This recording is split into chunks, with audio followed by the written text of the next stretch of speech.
I've only got 2 weeks and I need to find an area where there's been a reliable sighting and make sure that the witness really did see a big cat. That's why I'm going to the Midlands, where a policeman who was on holiday with his family managed to record a big cat from this car park. We decided to stop in this little village called Kimber, which is about 2 miles down the road. My brother-in-law John had a look on the map and thought there's a nice area close by where we could go for a walk. When we came back, we were putting the children back in the car and getting ready to leave when my wife pointed out a cat which is just up on the rise in the distance above us over there. This is exclusive footage. I'm the first person outside Derek's family to see it. That ain't no normal cat. It's a panther. I could hear my wife in the background making a flippant comment saying, it looks like a panther, or words to that effect. But I actually thought it was some sort of a big cat. I was adamant that it was not a domestic cat. I expressed it to being the size of an Alsatian dog. You can take my word for it, that cat is the size of a very big dog. Believe me, that is not a small cat. No.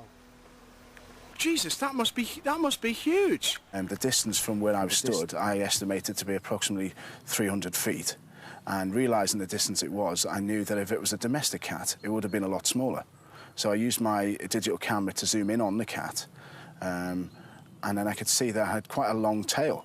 And that's what first made me realise this is not a normal cat. It appeared to look towards me when I was filming.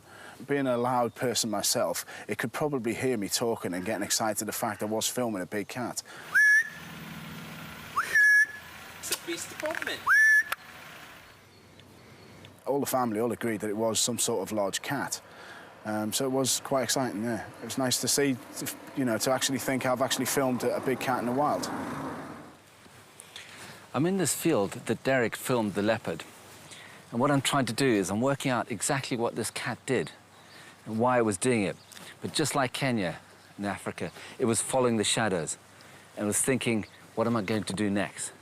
But what I'm noticing here is rabbit. This is just what we need to know, because every cat needs food, and rabbit is perfect for a cat. A rabbit a day will keep this cat going, no problems at all. There's a way for me to check the size of this cat. The video shows a tree in the background. Maybe I can use this to scale the cat. One thing we got in the back of that film was this tree. It's about the size of my hand from the camera angle. To me, that says that the cat was about 10 feet away from here, and that means it was pretty big.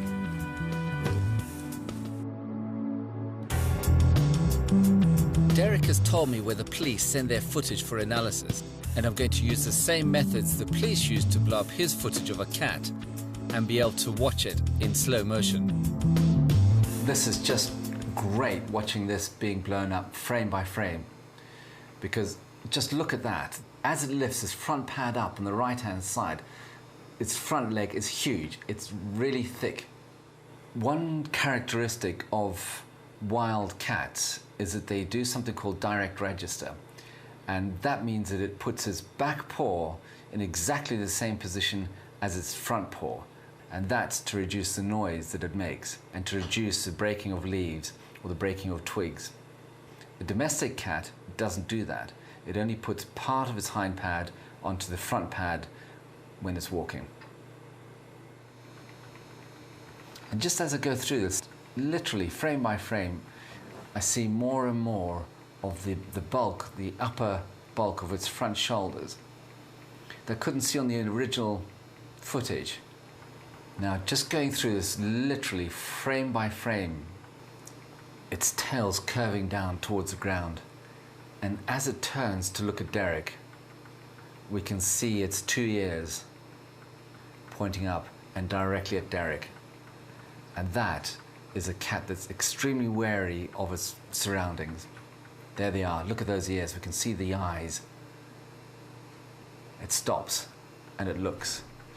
Not too worried about Derek, it's saying, because I'm in my home range and I know every nook and cranny. Come any closer and I'm out of here. But what I find remarkable is that a domestic cat would not have been bothered about Derek at all and would have just gone about its daily duties. There are 4 facts that would tell me that this is the behavior of a wild cat. The first thing is the bulk of its shoulders, its long tail, the fact that it actually has direct register and its method of hunting are all characteristics of a black leopard.